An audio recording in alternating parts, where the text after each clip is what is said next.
Heading डालिए शिक्षा का अधिकार।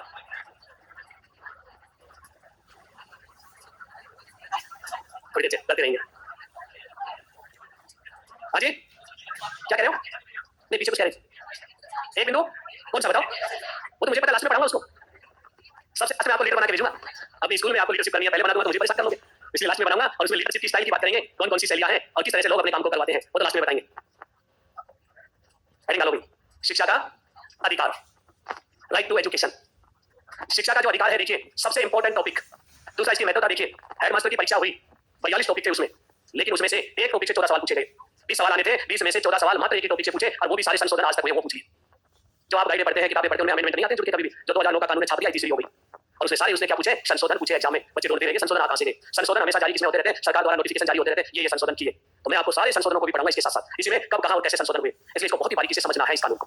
तो उसी की हम देखिए सबसे पहले बात करते हैं इस कानून की पृष्ठभूमि, ये आया कैसे, इसकी कहानी को समझते हैं, बाद में आएंगे एक्ट के ऊपर। तो सबसे पहले हम बात करते हैं पृष्ठभूमि, और पृष्ठभूमि में हम देखते हैं शिक्षा की अनिवार्यता, कि कैसे शिक्षा अनिवार्य हुई। दो भागों में बात कर स्टडी करेंगे, स्वतंत्रता से पहले और स्वतंत्रता के बाद। तो पहला बिंदु तो हम बनाते हैं अपने इसमें स्वतंत्रता पूर्व,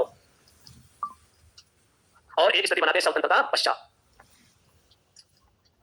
देखिए ये कोई एक दिन का परिणाम नहीं है कि कानून बन गया, अचानक से सपना आया और बना दिया कानून, प्रतिभा पाटिल जी ने साइन कर दिए, ये लो हो गया था। ऐसा नहीं, इसके पीछे वर्षों पुरानी कहानियां हैं।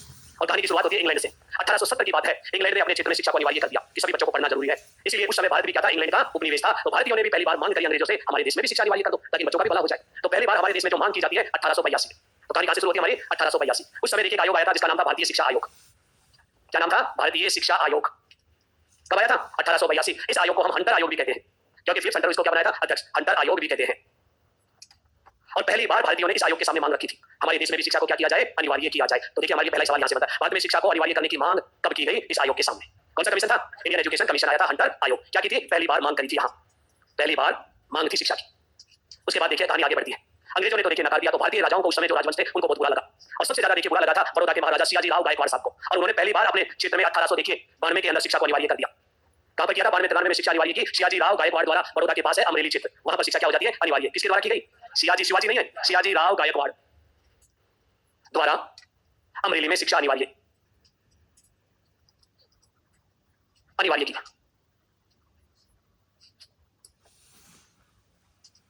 अब उसके बाद 1902 कोल्हापुर के महाराज थे, उन्होंने भी अपने क्षेत्र में क्या कर दिया, सभी के लिए शिक्षा अनिवार्य। इस तरह से छोटे छोटे राजवंशों में ये दौड़ लग गई और शिक्षा को क्या कर दिया अपने यहाँ शुरू। तो शुरू कहां से हुई, अमरेली तालुका से। कहां पर है ये, बड़ौदा गुजरात में है, वहीं के महाराजा थे ये। अब देखिए ये कहानी आगे बढ़ती है। 18 मार्च 1910 की बात है। कब की बात है, 18 मार्च 1910। गोपाल कृष्ण गोखले द्वारा उस समय की केंद्रीय विधान परिषद दिल्ली में एक बिल पेश किया जाता है, और उस बिल को नाम दिया गया था गोखले बिल। क्या नाम था उस बिल का, गोखले बिल रखा गया, देखिए उस बिल का नाम। और गोखले साहब द्वारा देखिए बिल पेश किया गया था शिक्षा को अनिवार्य करने के लिए। अंग्रेजों ने देखिए तुरंत खारिज कर दिया। अंग्रेजों ने नहीं, भारतीयों ने भी वोटिंग नहीं करी, उनके सबने उनके खिलाफ किया, बोला भारतीय परिस्थिति अनुकूल नहीं है, यहाँ शिक्षा अनिवार्य नहीं हो सकती, और बिल क्या हो जाता है, खारिज। कौन लाए थे ये बिल, गोपाल कृष्ण गोखले।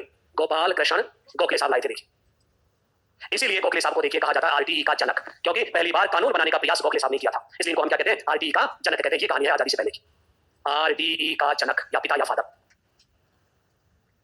आई कुछ समझ में, आजादी से पहले की कहानी भी। शिक्षा को अनिवार्य सबसे पहले किसने किया, इंग्लैंड ने 1870 में। हमारे देखिए यहाँ के उस समय के लोगों ने मांग करी 1882। फिर उसके बाद 1892 में देखिए 92 की बात है, सियाजी राव गायकवाड़ द्वारा अमरेली में क्या कर दी, शिक्षा को अनिवार्य किया गया। ये कहानी थी देखिए अपने इसके अंदर।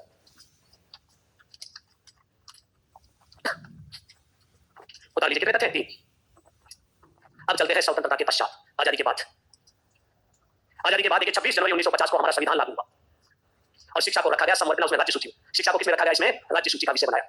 और ये काम किसको दे दिया, राज्यों को दे दिया, तुम जानो तुम्हारा काम जाने, जो कुछ करना है राज्य करेंगे। और राज्यों को एक अनुच्छेद पकड़ा दिया नीति निर्देशक तत्वों में, जिसका आर्टिकल का नाम था 45, अनुच्छेद 45।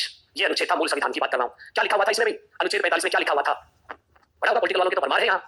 अनुच्छेद 45 में क्या लिखा था, जो प्रारंभ में आज वाला नहीं, पहले का। इसका मतलब तो पढ़ते ही कहीं लिखा है उसमें। आज ये बता, पता नहीं कितनी चीजें बोल रहे हैं, रोजगार भी बोल रहे साथ में। अच्छा देखिए लिखा हुआ क्या था, 14 वर्ष से कम उम्र के बच्चों के लिए 10 वर्ष के अंतर्गत राज्य द्वारा शिक्षा उपलब्ध कराई जाएगी, क्योंकि राज्य की जिम्मेदारी राज्य सूची। कितने साल के बच्चों के लिए, 6 से 14 शब्द नहीं था ये, 14 वर्ष से कम उम्र के। मैं लिख देता हूं इसको, 14 वर्ष से कम उम्र के बच्चों के लिए राज्य द्वारा 10 वर्षों में शिक्षा उपलब्ध कराई जाएगी। उपलब्ध कराना, ये था। कितने साल तक था ये अनुच्छेद, 1960 तक ही था ये। मूल रूप से तो इसके देखिए कार्य से कब तक थे, 1960 के 10 साल उपलब्ध करा दो। राज्य उपलब्ध आज तक भी नहीं कर पाते, ये क्यों ना था, उनका संसाधन नहीं है हमारे पास। जब संसाधन नहीं है तो हम शिक्षा उपलब्ध कैसे कराएंगे, इसलिए 42वें संविधान संशोधन 1976 में शिक्षा को राज्य सूची से निकाल के किसमें डाला गया, समवर्ती सूची में। फिर उसके बाद देखिए आती है हमारी नई शिक्षा नीति, एनईपी। कब आती है, 1986 का। न्यू एजुकेशन पॉलिसी, या हम जिसे कहते हैं नेशनल एजुकेशन पॉलिसी, राष्ट्रीय शिक्षा नीति 1986। इस शिक्षा नीति में देखिए जो बात कही गई थी वो क्या थी? नामांकन और ठहराव सुनिश्चित किया जाए, सभी बच्चों का स्कूलों में नाम लिखा जाए और सभी बच्चों को स्कूल के अंदर रोका जाए। तो यहां बात की गई थी नामांकन और ठहराव की, सुनिश्चित करना। जब बच्चा स्कूल में एडमिशन लेगा, स्कूल में रुकेगा, अपने आप शिक्षा उपलब्ध हो जाएगी उसकी, और अपने आप शिक्षा को क्या करेगा? प्राप्त करेगा। ये था 1986 की शिक्षा नीति में। इसके बाद एक समिति का गठन होता है, 1990 की बात है, राममूर्ति समिति। इस समिति ने अपनी रिपोर्ट में पहली बार एक बहुत ही मजेदार बात कही थी, और बात क्या थी? बात ये थी बच्चों को शिक्षा का अधिकार दिया जाए, इसकी अभिशंसा पहली बार यहां हुई। शिक्षा का अधिकार पर पहली बार विचार, शिक्षा के अधिकार पर पहली बार विचार दिया गया, इस कमेटी ने दिया था। देखिए पहली बार विचार। उसके 2 साल बाद यूएनओ के अंदर देखिए एक नया चार्टर जारी हो जाता है। 1992 में यूएनओ द्वारा, संयुक्त राष्ट्र संघ द्वारा बाल अधिकारों का चार्टर कर दिया जाता है जारी। तो यूएनओ द्वारा बाल अधिकार चार्टर की घोषणा की गई। कब की गई? 1992 में। देखो आप, बाल अधिकार चार्टर की घोषणा। यूएनओ ने बच्चे की उम्र पता क्या मानी है? 6 से 18 वर्ष। यूएनओ के अनुसार बच्चे की उम्र क्या है जो बाल अधिकार दिए जाएंगे? उसमें 6 से 18 वर्ष के बच्चे को। भारत को भी इस पे साइन करनी थी। भारत ही नहीं, जितने भी यूएनओ के देखिए मेंबर कंट्री थे, सबको साइन करने थे। और साइन करने का मतलब ये था अपने अपने देश में बच्चों के लिए अधिकारों को सुरक्षित करना। वही कहलाएगा बाल अधिकार चार्टर। भारत ने साइन नहीं किए थे क्योंकि भारत जैसे देश में इतना आसान नहीं था इस चीज को करना। फिर भी देखिए यहाँ साइन करने पड़े और भारत ने हस्ताक्षर किए 135वें स्थान पर, 135वां स्थान पर हस्ताक्षर भारत द्वारा। और जैसे ही साइन हुए, अब तो ये चार्टर हमारे देश में भी लागू हो गया। फिर साइन होने का मतलब क्या था? हमारी सरकार को भी चार्टर की पालना करनी है। लेकिन इसी वर्ष एक और घटना घट जाती है 1992 में। हाई कोर्ट में एक केस आ जाता है। एक लड़की थी मेडिकल की छात्रा मोहिनी जैन, शायद यूपी की थी, मुझे कंफर्म तो नहीं है। मोहिनी जैन, क्या नाम था लड़की का? मोहिनी जैन, बनाम कर्नाटक सरकार। ये देखिए यहाँ क्या होता है, ये मेडिकल की छात्रा, कर्नाटक सरकार ने टेस्ट लिया, मेडिकल लड़की फाइट कर जाती है, मेरिट में आ जाती है। वहाँ अब काउंसलिंग की बारी आती है, उसको रिजेक्ट कर दिया जाता है। अब तो अदर स्टेट की है और अदर स्टेट का कोई कोटा नहीं बाहर। अब आप देखिए, जब इस बच्चे ने केस किया था हाई कोर्ट में वहाँ कर्नाटक सरकार के खिलाफ, क्या मैं इस देश की नागरिक नहीं हूँ? क्या मुझे पूरे देश में पढ़ने का अधिकार नहीं है? आप सोचिए, क्या हमारा देखिए राजस्थान का बच्चा पूरे देश में नहीं पढ़ सकता? क्या पढ़ सकता है? अधिकार है कोई? जब देखिए ये मोहिनी जैन बनाम कर्नाटक सरकार में ये चैलेंज हो जाता है कि मुझे निकाला तो किस आधार पे निकाला? मेरिट में मैं आई हूँ, पास मैंने किया है और मेरे कपड़ा लगा स्टेट की शांत में पढ़ नहीं सकती पूरे देश में। जिस स्टेट की वहीं पढ़ूं, अगर वहाँ शिक्षा उपलब्ध नहीं है तो मैं शिक्षा प्राप्त नहीं कर सकती। और बड़ा मुद्दा था ये, और बात बिल्कुल है। देखिए अगर बच्चे में योग्यता है तो कहीं भी पढ़ सकता है। पहली बार यहाँ हाई कोर्ट ने व्याख्या की इस केस में मोहिनी जैन बनाम कर्नाटक सरकार ने ये कहा, संविधान के अनुच्छेद 21 में जीने एवं मरने का अधिकार है, जिसका सही नाम बता रहा हूं, प्राण एवं दैहिक स्वतंत्रता का अधिकार। जब व्यक्ति को जीने मरने का अधिकार है, उसी में ही पढ़ने लिखने का यानी शिक्षा का अधिकार अप्रत्यक्ष रूप से समाहित है। भाई जीवन जब जिएगा जब शिक्षा मिलेगी उसको, फिर बिना शिक्षा के कैसे जीवन जिएगा? आप जीवन जीने का अधिकार दे रहे हो, इट मींस पढ़ने लिखने का भी अधिकार है। पहली बार देखिए अनुच्छेद 21 में, अनुच्छेद 21 में जीवन के अधिकार में ही शिक्षा का अधिकार समाहित है, शिक्षा का अधिकार समाहित है, तब जाकर उसको एडमिशन मिलता है। दूसरे साल फिर एक केस अब आंध्र प्रदेश में चैलेंज हो जाता है 93 में। देखिए वही मेडिकल की एक स्टूडेंट उन्नी कृष्णन बनाम कौन सा? आंध्र प्रदेश सरकार। ये भी विवाद चलता है, हाई कोर्ट फिर निर्णय देता है। यहाँ पर पहली बार देखिए यहाँ जो कहा गया था, देखिए शिक्षा का अधिकार यहाँ ये नहीं बताया जैसा सामने कितने साल तक है ये जीवन जीने के लिए। शिक्षा को 60 साल का थे कि मुझे मेडिकल में एडमिशन दो, मैं भी देखिए अपनी जीविका चलाने के लिए पढ़ना चाहता हूँ। तो पहली बार यहाँ डिसाइड किया गया ये अधिकार केवल 14 वर्ष तक होगा। अधिकार कितने साल का होगा? तो यहाँ देखिए पहली बार शिक्षा का अधिकार की उम्र 14 वर्ष तक होगी, ये बताया। देखो तो यहाँ ये उम्र निकल के आ गई कितने साल? 14 ईयर, 14 साल तक। उसके बाद की शिक्षा में नहीं होगी। कौन से केस में? उन्नी कृष्णन बनाम आंध्र प्रदेश सरकार। ये घटना घटने लगी बार बार। देखिए अलग अलग स्टेटों में ये केस होने लगे ऐसे। इसलिए देखिए 1999 में अटल बिहारी वाजपेयी जी की सरकार एक कमेटी का गठन कर देते हैं। किसका गठन कर देते हैं? कमेटी का गठन 99 में, 1999 में, कि भाई इनका कुछ ना कुछ इलाज करो, ये तो बार बार केस हो रहे हैं। और उसके अध्यक्ष बनाए गए थे तपस मजूमदार साहब को, इसलिए उसको मजूमदार समिति भी कहते हैं। तो 1999 में कौन सी समिति थी? तपस मजूमदार समिति। और ये समिति रिपोर्ट देती है, स्पष्ट कह देते हैं कि अपने इसमें अनुच्छेद 21 के शिक्षा का अधिकार होगा, करना है तो संशोधन कर लेना संविधान में। स्पष्ट रूप से कह देते हैं अपनी रिपोर्ट में। क्या कहते हैं रिपोर्ट में? इन्होंने देखिए अपनी रिपोर्ट में क्या कहा। रिपोर्ट में इन्होंने स्पष्ट कहा संविधान का अनुच्छेद 21 के, यानी और जोड़ो, अनुच्छेद 21 के में शिक्षा का अधिकार जोड़ा जाए, शिक्षा का अधिकार जोड़ा जाए। ये स्पष्ट रिपोर्ट दे दी थी क्योंकि 21 में जीवन जीने और प्राण देने का अधिकार है, प्राण एवं दैहिक स्वतंत्रता का अधिकार है, उसी में ही एक और जोड़ दो, उपबंध शिक्षा का अधिकार। किसने रिपोर्ट दी थी? तपस मजूमदार कमेटी की रिपोर्ट। राममूर्ति ने पहली बार अधिकारों की बात कही और लास्ट कमेटी ने क्या कह दिया? 21 के में जोड़ दो। अब एक ही रास्ता था हमारे कॉन्स्टिट्यूशन में क्या करना? अमेंडमेंट करने का, बस संविधान संशोधन। अटल बिहारी वाजपेयी जी की सरकार, एनडीए गवर्नमेंट ने एक नहीं दो नहीं पूरे 3 संविधान संशोधन करे और आज वो इंडियन एजुकेशन के माइलस्टोन कहलाते हैं। तीनों देखिए अमेंडमेंट की बात करें। कब किए थे? 2002 में देखिए संशोधन किए गए। गवर्नमेंट थी अटल बिहारी वाजपेयी, 86वां संविधान संशोधन था वो। कितने संशोधन थे? 3। 2 चीजें तो नई जोड़ी गई और एक हटाई गई। तो ये देखिए हमारे इसके अंदर अभी तो क्या है, कहानी चल रही है आजादी के बाद की। कहां से चली थी? दोबारा से आ जाओ। देखो संविधान लागू होने से 26 जनवरी 1950 शिक्षा राज्य सूची अनुच्छेद 45, फिर नई शिक्षा नीति, नामांकन और ठहराव, फिर उसके बाद 1990 राममूर्ति समिति, उसके बाद 1992 बाल अधिकार चार्टर, बच्चे की उम्र 6 से 18 वर्ष, उसके बाद 1992 में ही मोहिनी जैन बनाम कर्नाटक सरकार, फिर 1993 में उन्नी कृष्णन बनाम आंध्र प्रदेश सरकार और 1999 में क्या जाता है? तपस मजूमदार समिति की रिपोर्ट। और रिपोर्ट में क्या कहा गया? शिक्षा के अधिकार को अनुच्छेद 21(1) में जोड़ा जाए। और अब लिखते हैं अंत में हमारा संविधान संशोधन, जिसका नाम क्या था? 86वां संविधान संशोधन कब हुआ था? 2002। एक नहीं, दो नहीं, पूरे 3। और शिक्षा के तीनों माइलस्टोन है, आधार स्तंभ है। ये 3 जो संशोधन हुए हैं वो देखिए। पहला संविधान संशोधन फंडामेंटल राइट्स में किया गया, मूल अधिकारों में। दूसरा संशोधन किया गया नीति निर्देशक तत्वों में।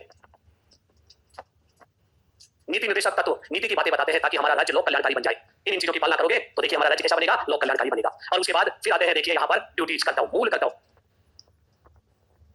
मूल कर्तव्य तो देखिए थे ही नहीं मूल संविधान में, भूल भाल गए थे कर्तव्य। और कहते हैं कि अधिकार और कर्तव्य एक सिक्के के दो पहलू में साथ साथ चलते हैं। तो हमारे संविधान निर्माता भूल गए थे मूल कर्तव्य। बाद में वो तो सरदार सिंह जी को लाए और उसके बाद सरदार स्वर्ण सिंह समिति का गठन, और ये कहा गया कि अब आप मूल कर्तव्य तय करो। वो ढूंढ ढांड के लाए 10। कितने कर्तव्य लाए थे? 10 कर्तव्य लेके आए। अब बारी आई जोड़े कहां? अधिकार जैसे खत्म होते हैं तो नीति निर्देशक तत्व आ जाते हैं। नीति निर्देशक जैसे खत्म हुए 50 पे खत्म हो जाते हैं तो बाकी विधि सीधी चालू हो जाती है। जोड़े कहां? कर्तव्य को कहीं ना कहीं बीच में एडजस्ट तो करना ही पड़ेगा। तो देखते हैं कहां जोड़ा गया। अब देखो यहां मूल अधिकार जोड़ा गया, नीति निर्देशक तत्व हटाया गया, मूल कर्तव्य जोड़ा गया। तो दो हटाया ना, एक हटाया गया और 2 जोड़े गए। अब आप देखिए जोड़ा क्या गया यहां? अनुच्छेद 21 में 1 जोड़ा गया। याद रखना ये कई रूपों में लिखा जाता है। गणित में लिखना है तो हम ऐसे लिखते हैं, हिंदी में लिखते हैं तो ऐसे लिखते हैं, अंग्रेजी में लिखते हैं तो ऐसे लिखते हैं, ऐसे लिख देते हैं, लेकिन सीक्वेंस यही रहेगी। अनुच्छेद 21 क्या नाम है किसका?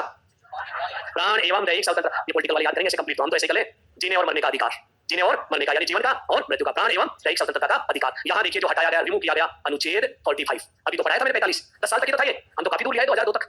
हटा तो तभी देना चाहिए था इसको, लेकिन हटाया कब? 2 में जाकर। फिर आता है देखिए मूल कर्तव्य। मूल कर्तव्य देखिए अनुच्छेद की यदि बात करें कोई अनुच्छेद नहीं था, जबरदस्ती देखिए 51 के साथ जोड़ा गया और हमारे मूल कर्तव्य बने 10। कितने बने थे? सरदार स्वर्ण सिंह समिति द्वारा कितने दिए? 10 और 11वां आ गया इस दिन। तो इसलिए 11वें नंबर को हम लिखते हैं 11। 10 ऑलरेडी थे, ये कौन सा नंबर है? 11वें नंबर। पेपर में देखिए ऐसे लिखा आता है कई बार 51 के ऐसे कर देता है, ये दूसरा है 11वां नहीं है, ध्यान रखना। और आप लोग जल्दबाजी में 11 पढ़ जाते हो इसको, और पहला ऑप्शन ऐसे मिलेगा आपको। जो नया कर्तव्य जोड़ा गया था वो दूसरे नंबर का नहीं, दूसरा आप याद करना अपनी जीके में। पहला कर्तव्य कौन सा है? आजकल पेपर बनाने वाले बहुत अच्छा फंडा मिल गया, उसी में से पूछता है ना, कुछ मिलता है तो अरे हर बार बच्चे तो नहीं आते हैं तो वही सवाल रिपीट करना चाहिए, लेकिन नहीं वो निकल नहीं बनाएंगे। अरे ये बच्चा कितनी याद करेगा चीजों को, पूरे संविधान को छापे क्या? सोचो एक मिनट, वो जो रटने वाले निकले बच्चे तो पास हो गए, वो सवाल दोबारा से बनाओ ना। लेकिन नहीं, हर बार क्या लाएंगे? पहला मूल कर्तव्य कौन सा है, दूसरा कौन सा, सीक्वेंस रखना पड़ता है। प्रस्तावना में क्या क्या कहा, प्रतिज्ञा की तरह स्कूल में बोलते रहे बोलो। अब तो स्कूलों में भी कह दिया प्रस्तावना को बोलो, बच्चों से डेली याद हो जाए सीक्वेंस। कितनी बार न्याय शब्द आया, कितनी बार समानता शब्द आया, पता नहीं कैसे कैसे सवाल पूछता है। यही बच्चा क्या? कितनी बार न्याय आया, कितनी बार समानता आया, कितनी बार पंथ आया। अब आप कितने प्रकार की स्वतंत्रता बताई गई है उसमें, किसमें? प्रस्तावना में। हद है सवाल पूछने वाले की।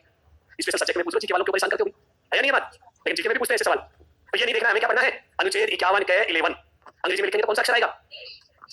ये आएगा। अरे यहाँ कौन सा आएगा? यहाँ इंडिया से का ये यहाँ आ गया, तो यहाँ रोमन पद्धति में ऐसे चलेगा 1, या उसके बाद यहाँ कौन सा आएगा हमारा 11, ऐसे देखिए। चलो जल्दी से उतारिए, 3 चीजें आ गई हमारे पास निकल के। अब बता देता हूँ क्या जोड़ा क्या घटाया गया। यहाँ जो जोड़ा गया है वो ये दे रखा है 6 से 14 वर्ष के बच्चों को निःशुल्क एवं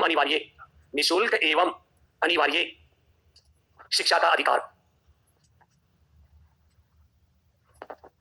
6 से 14 वर्ष के बच्चों को निःशुल्क एवं अनिवार्य शिक्षा का अधिकार। कोई बच्चा कहता है मास्टर साहब मैं 4 साल का हूं, मुझे अधिकार है पढ़ाओ, तो क्या कहेंगे? बेटा 2 साल और रुक जा, बड़ा हो जाए जब। कोई बच्चा आके कहता है मास्टर साहब मेरी उम्र 16 साल, मुझे शिक्षा का अधिकार है, तो यही कहेंगे बेटा अगले जन्म में लेना, इस जन्म का तो छूट छाट गया तेरा अधिकार। क्योंकि अधिकार केवल और केवल, इसलिए बता रहा हूं, सवाल आते हैं, पूछा जाता है 15 साल के बच्चे को अधिकार है या नहीं? नहीं है, स्पष्ट यहाँ अधिकार कितने का दिया है?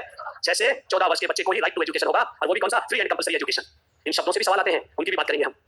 दूसरा देखो अनुच्छेद 45 क्या है, तो आज के दिन भी पुराना तो हटा दिया, नया क्या है बताओ जल्दी से। पॉलिटिकल वालों से पूछूंगा, बताओ नया अनुच्छेद में क्या लिखा है? पॉलिटिकल के अच्छा आप तो सपोर्ट कर रहे हैं उनको, ठीक है बताओ भी। तो याद है वो बता दो, गलत होगा तो भी सही हो जाएगा, सही है तो अच्छी बात है। क्या लिखा हुआ है देखिए, इसके अंदर है 6 वर्ष से कम उम्र के बच्चों की शिक्षा, स्वास्थ्य और पोषण की व्यवस्था राज्य करेगा। 3 काम दिए हैं, शिक्षा, स्वास्थ्य, पोषण, और सरकारों ने तुरंत खोल दी आंगनवाड़ी और 3 महिलाएं लगा दी। एक काम करती है शिक्षा, उसको कहते हैं कार्यकर्ता। दूसरा काम दिया स्वास्थ्य, उसको कहते हैं आशा, जो टीके वगैरह लगवाती है। तीसरा काम आता पोषण, जो दलिया बनाती है, खाना बनाती है, उसका नाम है सहायिका। 3 महिलाएं लगाई गई, 3 काम दिए गए, और ये जिम्मेदारी किसकी? राज्य की। 0 से 6 वर्ष नहीं है, 6 वर्ष से कम उम्र। तो देखिए इसके अंदर लिखा गया, गर्भधारण से ही चालू हो जाता है, यहाँ काम देखिए मेडिकल का। तो इसमें लिखा है 6 वर्ष से कम उम्र के बच्चों की शिक्षा, स्वास्थ्य व पोषण की व्यवस्था राज्य करेगा। क्योंकि नीति निर्देशक तत्व तो राज्य के लिए ही है, लोक कल्याणकारी राज्य बनाने के लिए। तो ये निर्देश किसके लिए थे? राज्य के लिए। महाराष्ट्र में खुली बालवाड़ी, हमारे कहते हैं आंगनवाड़ी। हाँ जी, अब है ये नया, पुराने वाला तो गया, जो कितने साल तक था? केवल 10 साल तक, वो नहीं है। अच्छा अभी भी कई गाड़ियों में नया नहीं आता है, पुराना वाला प्रिंटिंग चल रहा है। कई बार देखना ये चीजें, पुराने वाला आर्टिकल से आ जाता है। अगर 2000 देखिए 2 से पहले की किताब है तो पुराना आर्टिकल होगा, 2002 के बाद की है, नया होना चाहिए, लेकिन संशोधन नहीं किया। गलती से भूल से कैसे भी रह सकता है। लास्ट देखिए 11वें नंबर पर किसका कर्तव्य है? माता पिता का कर्तव्य। इसमें दिया गया है माता पिता या संरक्षक का कर्तव्य। क्या ड्यूटी है? स्कूल जाने वाले बच्चे का स्कूल में प्रवेश दिलाना और प्रतिदिन विद्यालय भेजना। ये ड्यूटी किसकी? माता पिता।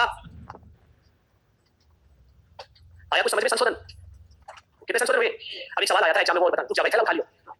एक सवाल पूछा गया कि इतने सारे संशोधन कर दिए फिर भी कानून क्यों बनाना पड़ा? सवाल आया था आरटीई एक्ट 2009 क्यों बनाना पड़ा?